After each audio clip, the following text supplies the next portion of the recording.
मंडळींनो, कधी नाही तू पहिल्यांदा अंगारके संकष्टीचा उपास धरलेला आहे आणि नेमक्याच वांगडच्या राहिलेल्या सँडविच मस्तपैकी केचप बिचप लावून खाईत होता. पण आपल्या काय फरक नाही पडत, कारण मी सुद्धा म्हशीसारख्या चराचं तेवढं चरले. सगळा झाला वाईच कामाक लागलाय, कारण कसा आमचं डिरेक्टर मानगुटीवर बसलेलंच असतं. भलेही तो दिसांदे नको, पण तो तकडी वरती कोपऱ्यात हा तुमका दाखवते, थांबा इथं बघा. त्याच्यामुळे वाईच घाबरणच काम करूचा लागता. तर संध्याकाळी घरा केलाय आणि उपास असल्यामुळे आज जेवण तर कडकमध्ये बनवूच आपल्याक.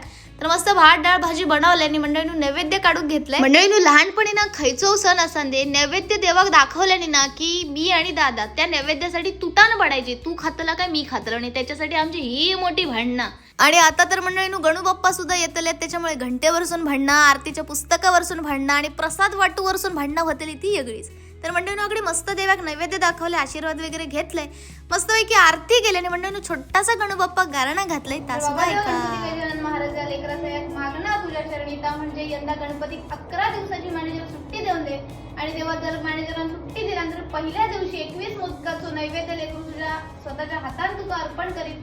बोला गणपती बाप्पा मोरया, मंगल मूर्ती मोरया. मंडळींनो, गणूबाप्पा गाराणा घातलंय खरा, पण ते काही हा सांगा विचारलंय की माझ्या साईबाग फक्त बुद्धी दे, हो इडिओ त्याच्या ताकद पाठवू नको.